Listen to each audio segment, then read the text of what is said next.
అందరికీ నమస్తే. Welcome to news 360 special debate. నేను శ్రీనివాస్. ఇక ఈరోజు టాపిక్ హైడ్రాకు మెగా పవర్స్ కల్పించే దిశగా కూడా తెలంగాణ ప్రభుత్వం మరి అడుగులు వేస్తుంది.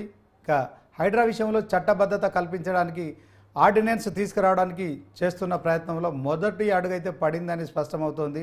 హైడ్రా ఆర్డినెన్స్కు గవర్నర్ జిష్ణుదేవ్ వర్మ ఆమోదం తెలపడంతో హైడ్రాకు చట్టబద్ధత విషయంలో మరి క్లియరెన్స్ వచ్చినట్లయింది. ఇక మరి రానున్న అసెంబ్లీ సమావేశాల్లో కూడా హైడ్రాకు చట్టబద్ధత బిల్లు తీసుకురావడంతో పాటు ఆమోదింపజేసేందుకు కూడా ప్రభుత్వం కసరత్తు చేస్తోంది. హైడ్రాకు చట్టబద్ధత కల్పించిన నేపథ్యంలోనే హైదరాబాదులో అక్రమ నిర్మాణాలు కూల్చివేత విషయంలో అడ్డంకులు తొలగిపోతాయని కూడా మరి ప్రభుత్వం భావిస్తోంది. అదే దిశగా కూడా మరి ఆ కార్యక్రమాలు ప్రభుత్వం చేపడుతుంది. ఇదే అంశంలో ఈరోజు స్పెషల్ డిబేట్గా ఈ డిబేట్లో మనతో పాల్గొంటున్నారు యాదగిరి బీఆర్ఎస్ నాయకులు యాదగిరి గారు, నరేష్ యాదవ్ గారు కాంగ్రెస్ నాయకులు, భాస్కర్ రెడ్డి గారు అడ్వకేట్ కమ్ మరి కాంగ్రెస్ నాయకులు. ముందుగా మనం భాస్కర్ రెడ్డి గారితో మాట్లాడదాం. ఆయన మరి దీనికి సంబంధించిన చట్టబద్ధత ఏంటి, ఆ ఆర్డినెన్స్ ఏంటి, మరి హైడ్రా మరింత మెగా పవర్స్ అంటున్నారు, మరి తెలుసుకునే ప్రయత్నం చేద్దాం. భాస్కర్ రెడ్డి గారు నమస్కారం అండి. చెప్పండి సార్, ఎట్లా చూస్తాం మనం? మీరు కాంగ్రెస్ నాయకులు కమ్మ న్యాయవాది కనుక మరి ప్రభుత్వం అయితే హైడ్రా తీసుకురావాలి, మరి దాంట్లో ఎట్టి పరిస్థితుల్లో అక్రమ నిర్వహణల విషయంలో ఉపేక్షించేది లేదు, హైదరాబాద్ను కాపాడుతాము. ఎందుకంటే వర్షాకాలంలో వర్షాలు వచ్చి మరి రోడ్ల మీద మరి కాలువలు ఏర్లై పారుతున్న నేపథ్యంలో మరి ఈ అక్రమాలు ఏవైతే నాలాలను ఆక్రమించి కావచ్చు, చెరువులు కుంటలు ఆక్రమించి కావచ్చు, చేసిన కట్టడాల కూల్చివేత విషయంలో మరి హైడ్రా ఒకవైపు మరి కూల్చివేతలు చేస్తోంది, మరొక వైపు కొంతమంది కోర్టును ఆశ్రయిస్తున్నారు. ఈ అంశంలో మరి చట్టబద్ధత కావచ్చు, గవర్నర్ తాజాగా ఆర్డినెన్స్కి ఆమోదం చెప్పడం కావచ్చు, దీని విషయంలో ఎలా ఉండబోతుందంట? నమస్కారం అండి అక్కడ ఉన్న వాళ్ళందరికీ. ఏం లేదండి, ఇప్పుడు ఈ చట్టాన్ని ఏదైతే ఇప్పుడు హైడ్రా చట్టం తెచ్చి ఆర్డినెన్స్ తెస్తా ఉన్నారో ఇది చట్టాలను కాపాడడం కోసం చట్టం. ఎగ్జాంపుల్ వాల్టా చట్టం ఉంది, అది ఆల్రెడీ చట్టం. దాన్ని పకడ్బందీగా కాపాడడం కొరకు ఈ చట్టం.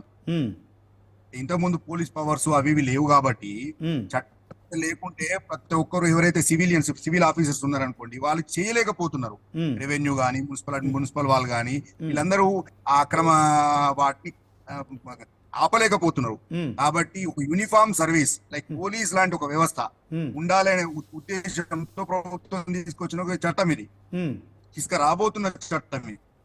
దీనివల్ల లాభమే. ఫర్ ఎగ్జాంపుల్ ఇప్పుడు హైదరాబాద్ లో టిఆర్ఎస్ వాళ్ళు వీళ్ళు గగ్గోలుకుంటున్నారు సార్, వాస్తవానికి ఇట్లా మీద వాళ్ళకి అన్యాయం జరుగుతుంది. ఖచ్చితంగా అన్యాయాన్ని ప్రభుత్వం దృష్టికి తీసుకుపోవాల్సిందే. ప్రభుత్వం కూడా వాళ్ళకి ఏదైనా పునరావాసం కల్పించాల్సిందే, కాదనట్లేదు.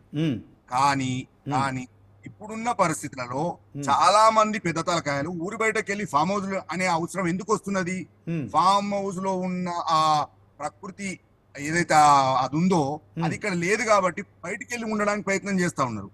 ఇక్కడే చెరువులు కుంటలు నాలాలు చాలా ఉంటే బయటికి వెళ్ళే అవసరమే ఉండదు కదా. కాబట్టి ఖచ్చితంగా ప్రకృతిని కాపాడుకోవాల్సిన బాధ్యత అందరి మీద ఉంటుంది. అందుకే దాని కొరకే ప్రభుత్వం ఇవాళ ఆర్డినెన్స్ తెచ్చింది. వచ్చే అసెంబ్లీ సమావేశాల్లో ఖచ్చితంగా బిల్లు పెట్టి చట్ట రూపంలో కూడా తీసుకురావడానికి ప్రయత్నం చేస్తారు. 100% దీనివల్ల లాభమే తప్ప సమాజానికి నష్టం లేదు.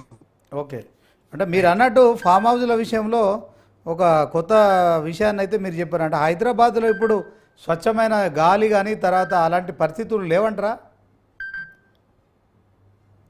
అది మీరు ఒక్కసారి పొల్యూషన్ కంట్రోల్ బోర్డు లో మీకు ఒకసారి గూగుల్లో వస్తుంది పొల్యూషన్ ఇండెక్స్ ఏ పరిస్థితిలో ఉంది హైదరాబాద్ లో అంటే నిజంగా మీరు మీరు అదైపోతారు. అని ఇక్కడున్న పరిస్థితి పొల్యూషన్ లెవెల్స్ చాలా దుర్భరమైన పరిస్థితి.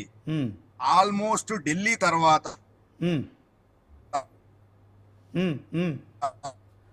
తర్వాత ఎక్కువ కాలుష్య నగరంగా హైదరాబాద్ ఉందంటారా? రాబోతున్నది. ఆ స్థానం కోసం ప్రయత్నం చేస్తున్నట్టు అనిపిస్తున్నది. ఇట్లాంటి చర్యల వల్ల 100% మన ర్యాంక్ పడిపోతుంది. అందులో పొల్యూషన్ తక్కువ ఉన్న నగరాల జాబితాలో మొదట్లో ఉంటాం మనం. అంటే దీనికి పరిష్కారం ఏమంటారు వకీల్ సాబ్? 100% ఇప్పుడు ఏం లేదు, ఏదైతే చట్టం తెచ్చిరో ఈ చట్టాన్ని నిరంతర ప్రక్రియగా ప్రభుత్వాలు వస్తాయి పోతాయి, కానీ నదులు గాని నాలాలు గాని కుంటలు గాని ఉంటే అక్కడే ఆ ఉన్న వాటిని ఉన్నట్టుగా ఉంచే ప్రయత్నం చేస్తే సరిపోతుంది. దాని ఆ ఉంచే ప్రయత్నంలో భాగమే హైడ్రా. ఓకే, అంటే ఇప్పుడు ఈ ఆర్డినెన్స్ ఏంటి, మళ్ళీ దాంట్లో అసెంబ్లీలో చట్టబద్ధత కల్పించడం అంటే కోర్టులో ఎవరైనా శ్రీనివాస్ గారు, ప్రభుత్వము ఇమీడియట్ గా ఒక పని చేయాలనుకున్నప్పుడు చట్టం తేవడానికి అసెంబ్లీ సమావేశాలు అందుబాటులో లేనప్పుడు ఆర్డినెన్స్ రూపంలో తెచ్చుకొని పని చేసుకొని సమీప సెషన్స్ లో బిల్లు పెట్టి పాస్ చేయించుకోవడం అనేది ఒక పద్ధతి. అది చట్టంలో ఉన్న పద్ధతి, అది ప్రాక్టీస్, పార్లమెంటరీ ప్రాక్టీస్ అది. ఓకే, ఇప్పుడు దీంట్లో అసెంబ్లీలో మరొకసారి బిల్లు తీసుకురావడానికి హైడ్రాకు చట్టబద్ధత కల్పించాలని కూడా ప్రభుత్వం భావిస్తుందని చెప్పి కూడా ప్రచారం జరుగుతోంది కదా. అది దాంట్లో అంటే ఇక ఈ అక్రమ నిర్మాణాలు చేసిన వాళ్ళు ఒకవేళ కోర్టును ఆశ్రయిస్తే దాని విషయంలో హైడ్రాకు మళ్ళీ ఒకసారి ఆర్డర్స్ ఇచ్చే పరిస్థితి ఉంటుందా, లేకుంటే ఆ విషయంలో మేము కోర్టు కల్పించుకోమని చెప్తారు? దీంట్లో న్యాయపరమైన ఏదైనా అంశం ఉందంటారా? చట్టం రూపం చెందింది అన్న తర్వాత జడ్జిలు కూడా చట్టం పరిధిలోని చట్టాన్ని కాపాడడం కొరకే ఉంటారు తప్ప చట్టాన్ని మీరడానికి ఎవరు ఉండరు. ముందు చట్టం పరిధిలోనే అందరం. ఓకే, ఇప్పుడున్న పరిస్థితులలో హైకోర్టు ఆఫ్ మాటికి అడుగుతా ఉన్నది, మీకున్న చట్టబద్ధత ఏంది, మీకున్న చట్టబద్ధత ఏంది అని. ఖచ్చితంగా ఆ ప్రశ్నకు సమాధానం చెప్పాల్సిన బాధ్యత ప్రభుత్వం దగ్గర ఉంటది. ఓకే, అంటే హైడ్రాకు క్లియరెన్స్ వచ్చినట్టే ఇక కూల్చివేతల విషయంలో కోర్టు అడ్డుకోవడం కానీ తర్వాత ఎలాంటి ఇన్ఫ్లుయెన్సెస్ పనిచేయమంటారు, అంతేనా?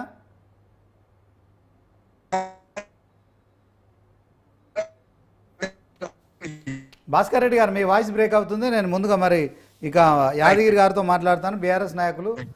యాదగిరి గారు చెప్పండి, ఎలా చూస్తారండి హైడ్రాకు మరి ఆర్డినెన్స్ విషయంలో? గవర్నర్ బిల్లు ఆర్డినెన్స్ విషయంలో ఆమోదం తెలిపారు.